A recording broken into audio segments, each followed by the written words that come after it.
कितने मुल्कों के पास ये सलाहियत है कि वो बैलिस्टिक मिसाइल समंदर से जो है वो फायर कर सकते हैं? 5800 किलोमीटर तक है, लेकिन बाद इतलात के मुताबिक ये इससे भी ज्यादा दूर तक जा सकता है। लेकिन भारत बताता इसलिए नहीं है कि उससे यूरोप अपने आप को खतरे में महसूस करता है। लेकिन ये वो वाहिद भारत का मिसाइल है जो चाइना के हर कॉर्नर तक जाके अटैक कर सकता है। इसकी रफ्तार इतनी ज्यादा है, 29,401 किलोमीटर, बहुत ज्यादा तेज उड़ता है, बहुत तेज जाता है, बहुत तेज जाता है। यानी ये अगर इसको यूरोप की तरफ फेंके तो ये 20 मिनट के अंदर वहां पहुंच जाएगा। वो इस मिसाइल से सेंट्रल यूरोप तक हर शहर को, हर मुल्क को अपने निशाने पे रख सकता है। और इसी तरह चाइना में भी किसी भी जगह वो नॉर्थ ऑफ द चाइना को अटैक कर सकती है। काबिलियत ये है कि बैलिस्टिक मिसाइल डिफेंस सिस्टम, जो कि वेस्टर्न यूरोप में सबसे लेटेस्ट सिस्टम है, उसको डिफीट कर सकता है। और दुश्मन के लिए या किसी के लिए भी इसको डिटेक्ट करना आसान, जिनके लिए, खित्ते के लिए बहुत बहुत बड़ा खतरा है। बड़ा काम किया है दिफाई नुक्ता नजर से, और ये वो काम है जो इस लड़ाई को किसी और लेवल तक ले जा सकता है। या भारत की फौज अपने आप पे इन्हिसार नहीं कर रही, और उन्होंने एक स्पेशल चीज जो है वो उससे आगाज कर लेते हैं कि चाइना ने अपने tanks line of actual control पे बिल आखिर पहुंचा दिए हैं। देखिए, चाइना ने सबसे पहले क्या किया था? सबसे पहले इंफ्रास्ट्रक्चर बनाया था, जगह बनाई थी, अपना एयर डिफेंस सिस्टम लेकर गया था, अपनी मिसाइल साइट्स वहां पे बनाई थी, अपना जो फ्रंट लाइन सोल्जर था उनको तगड़ा किया था, नई टेक्नोलॉजी, नए हथियार दिए थे, यूएवीज को, जिनको आप कहते हैं कि अनमैन्ड एरियल व्हीकल्स या ड्रोन्स, वो वहां पे पहुंचाए थे, अपनी एयरफोर्स को तगड़ा किया था, एक्सरसाइजेस की थी।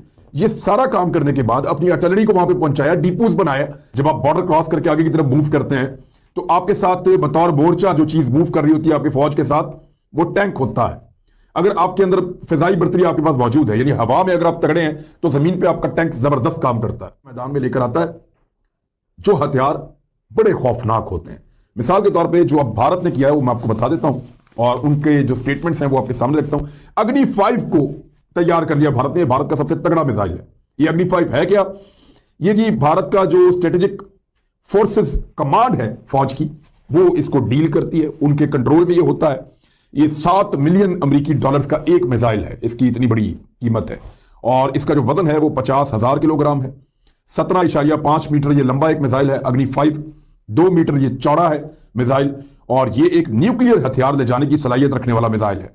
1500 किलोग्राम तक का ये बारूदी मवाद अपने साथ ले जा सकता है, तबाकुन मवाद, और रॉकेट के फार्मूला के ऊपर ये बना हुआ है। इसकी रफ्तार बहुत तेज है, 29,401 किलोमीटर फी घंटा की रफ्तार से ये उड़ता है। भारत जो है वो 5500 किलोमीटर से 5800 किलोमीटर तक है, लेकिन बाद इतलात के मुताबिक ये इससे भी ज्यादा दूर तक जा सकता है। लेकिन भारत बताता इसलिए नहीं है कि उससे यूरोप अपने आप को खतरे में महसूस करता है। लेकिन ये वो वाहिद भारत का मिसाइल है जो चाइना के हर कॉर्नर तक जाके अटैक कर सकता है। इसके अलावा कोई ऐसा भारत का दूसरा मिसाइल नहीं है जो चाइना के हर कॉर्नर तक जाके अटैक कर सके। भारत ने इसके कुछ 6-7 तजुर्बे किए हैं और इसमें कुछ कामयाब हुए हैं, और 5,000 किलोमीटर तक का भारत ने पे लगभग तजुर्बा किया हुआ है जो कामयाब हुआ भारत का, और इसकी एक्यूरेसी भी ठीक है, मिसाइल तगड़ा है। और आखिरी तजुर्बा जो इसको किया वो 10 दिसंबर 2018 को इसका आखिरी तजुर्बा किया गया इस हथियार का। तो एक तगड़ा वेपन है जो एटमी सलाहियत का हामिल भी है। अब ये जो इससे पहले अग्नि 3 था इनके पास, वो सिर्फ 3,3500 किलोमीटर तक जाता है, तो पूरे चाइना को टारगेट नहीं कर सकता। लेकिन क्या ये मिसाइल चाइना को टारगेट कर सकता है? एक बड़ा सवाल है। जब मैंने इसके ऊपर रिसर्च की तो मुझे पता चला कि जो इंटरसेप्टर मिसाइल सिस्टम जो है वो इसको रोक सकता है। इसकी रफ्तार इतनी ज्यादा है, 29,401 किलोमीटर, बहुत ज्यादा तेज उड़ता है, बहुत तेज जाता है, बहुत तेज जाता है। यानी ये अगर इसको यूरोप की तरफ फेंके तो ये 20 मिनट के अंदर वहां पहुंच जाएगा, इतना तेज। एक सेकंड के अंदर लगभग 8 किलोमीटर का फासला तय करता है। इसकी रफ्तार इतनी ज्यादा है, बहुत तेज रफ्तार है इसकी। तो ये इसको रोकने के लिए आपको इंटरसेप्टर मिसाइल सिस्टम पाकिस्तान नहीं रोक सकता, लेकिन पाकिस्तान ये जरूर कर सकता है कि जब अग्नि आ रहा हो तो पाकिस्तान यहां से भी 4 मिसाइल भेज दे, क्योंकि एक के ऊपर 3 की कैपेसिटी तो हमने रखी हुई है, और हमारी जो रेंज है वो भारत के हर कोने तक हम अटैक कर सकते हैं। पाकिस्तान के पास ये सलाहियत मौजूद है, तो पाकिस्तान भारत के हर कोने तक मिसाइल भेज सकता है। और अगर अग्नि आता है तो पाकिस्तान यहां से बहुत सारे मिसाइल भेजेगा। ये सारी दुनिया जानती है और भारत भी जानता नहीं है कि इसका मुकाबला ना कर सके, और रूस भी इतना कमजोर नहीं है कि इसका मुकाबला ना कर सके, जबकि पाकिस्तान भी आने वाले वक्त में इस किस्म के एयर डिफेंस सिस्टम हासिल करना चाहता है जो अग्नि 5 तक को भी रोक सकता हो। अब ये सूरत भारत ने क्यों पैदा की? इसलिए भारत ने ऐसा किया कि भारत को यह लगता है रोकने के लिए उन हथियारों को मैदान में लाया जाए जिससे हम चाइना को डराएं कि अगर जंग होगी तो हम भी तबाह हो जाएंगे, तुम्हें भी तबाह कर देंगे। लेकिन मेरे ख्याल में चाइना को इससे डरने की जरूरत नहीं है। भारतीय जो है वो कोई जंगजू कौम नहीं है। भारत अभी पाकिस्तान के साथ जंग छेड़े तो चौथे पांचवें दिन भारत में एहतजाज शुरू हो जाएगा, जंग बंद करो, जंग बंद करो। वो इस तरह का मुल्क है। भारत के अंदर जंगी जुनून वैसे तो है, मीडिया वगैरह के अंदर के साथ कभी नहीं खेलेगा जो हथियार खुद एक खुदकुशी का लेवल रखते हैं। भारत कभी भी एटम बम चलाने की गलती नहीं करेगा, क्योंकि भारत को यह पता है कि अगर हम किसी मुल्क पे एक एटम बम मारेंगे, चाइना पे या पाकिस्तान पे, वो दोनों मुल्क यानी वो भी एटमी ताकत है, तो वो उससे दुगनी रफ्तार से और उससे दुगनी या तिगनी कैपेसिटी के अंदर भारत के ऊपर भी एटम बम मैदान में लाने का मतलब यह है कि चाइना को उसी तरह खौफजदा किया जाए जैसे भारत पाकिस्तान से खौफजदा होता है कि हम तो डूबे हैं सनम, तुमको भी डूब होनी है, तो अब होनी है आने वाले 1-1.5 महीने के अंदर। उनका आपको पता है कि एक प्लान भी है make in India initiative Bharat का, जिसके ऊपर भारत बड़ा स्ट्रांगली काम भी कर रहा है। तो ये जरा देखना है कि क्या इंडिया वाकई ही एक्सपोर्ट कर सकता है या इंडिया इस पोजीशन में होगा कि वो वेपन सेल कर सके, क्योंकि कोविड-19 में तो इंडिया ने वैक्सीन तो एक्सपोर्ट की है और वैक्सीन में चाइना का मुकाबला भी किया है। तो अभी क्या ऑल्टरनेट बन सकता है चाइना का, ये एक बड़ा सीरियस क्वेश्चन है। और इंडिया चाहता है कि वो उसको एक मिलिट्री पार्टनर जो है इंडियन ओशन रीजन में और अफ्रीका में और आसियान में लिया जाए।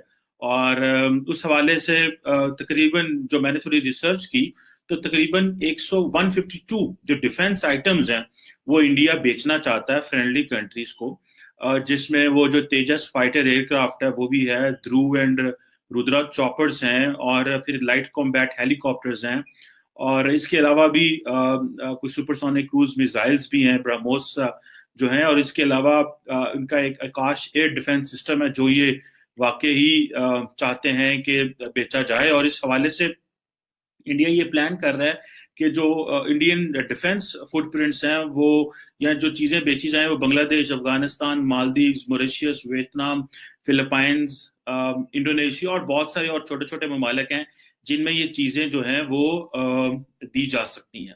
लेकिन इसके साथ साथ मैंने थोड़ा सा एक एनालिसिस भी किया और ये समझने की कोशिश भी की कि क्या वाकई ही भारत जो है, स्टैटिस्टिक्स क्या कहते हैं, और स्टैटिस्टिक्स तो ये कहते हैं कि भारत के पास कैपेबिलिटी तो है अगर इस हवाले से देखा जाए। लेकिन स्टैटिस्टिक्स अगर मैं एक्सपोर्ट्स की बात की करूं कि इंडिया कितना असला एक्सपोर्ट कर पा रहा है या कर पाएगा, इसके ऊपर मैंने थोड़ी जब रिसर्च की तो एक आपको पता है कि एक थिंक टैंक है सिप्री के नाम से स्वीडन में, और उसको जब मैंने रिसर्च किया तो उसने जो डाटा मेरे सामने आया उसमें ये था कि 2015 से लेके 19 तक का जो लेटेस्ट डाटा है ऑलमोस्ट 25 बड़े लार्जेस्ट एक्सपोर्टर थे आर्म्स के और उनके क्लाइंट्स को मैंने देखा। तो इंडिया जो पहले जो दुनिया के बड़े 25 एक्सपोर्टर्स हैं उनमें से 23वें नंबर पे आता है, 23rd में। अच्छा, अगर देखा जाए 2010 से 14 में देखा जाए तो भारत की जीरो एक्सपोर्ट सिपरी शो कर रहा है, शेयर ऑफ आर्म्स एक्सपोर्ट की बात कर रहा हूं, जीरो है। जबकि 2015 से लेके 2019 तक जो भारत का share of export as per Sipri है वो 0.2% है। ठीक है जी, सबसे पहले अमेरिका, रशिया, फिर फ्रांस, जर्मनी, चाइना 5वें नंबर पे आता है। और चाइना को क्योंकि भारत अपना कॉम्पिटिटर लेता और उसके मुकाबले में अपनी चीजें एक्सपोर्ट करना चाह रहा है, सो पिछले 4-5 साल में जो टोटल शेयर था एक्सपोर्ट का वो चाइना का तो 5.5% था, लेकिन भारत का 0.2% था। भारत ने शुक्रवार को बताया कि वह लंबी दूरी तक मार करने और परमाणु हथियार ले जाने में सक्षम अग्नि 6 मिसाइल का विकास कर रहा है। यह मिसाइल एक साथ कई परमाणु बम ले जा सकती है। इससे एक ही अस्त्र प्रणाली से एक ही समय में कई ठिकानों को निशाना बनाया जा सकता है। डीआरडीओ के प्रमुख ने कहा, अग्नि 5 महत्वपूर्ण सामरिक रक्षा अस्त्र है और अब हम अग्नि 6 पर काम कर रहे हैं, जिससे हमारी ताकत कई गुना बढ़ जाएगी। भारत के पास पहले से ही अग्नि 5 बैलिस्टिक मिसाइल है जो 5500 किलोमीटर की दूरी तक मार कर सकती है और माना जाता है कि अग्नि 6 10,000 तक की रेंज को छू लेगी। डीआरडीओ के अधिकारियों ने कहा कि अग्नि 6 के विकसित हो जाने पर भारत, अमेरिका और रूस सहित इस तरह की क्षमता रखने वाले विशिष्ट क्लब में शामिल हो जाएगा। अगर आपको ये वीडियो और इन्फॉर्मेशन अच्छी लगी हो तो वीडियो को लाइक करें और हमारी आने वाली वीडियो के लिए चैनल को सब्सक्राइब करके बेल घंटी को दबा दें। फिर मिलेंगे एक नई वीडियो के साथ। धन्यवाद। जय हिंद।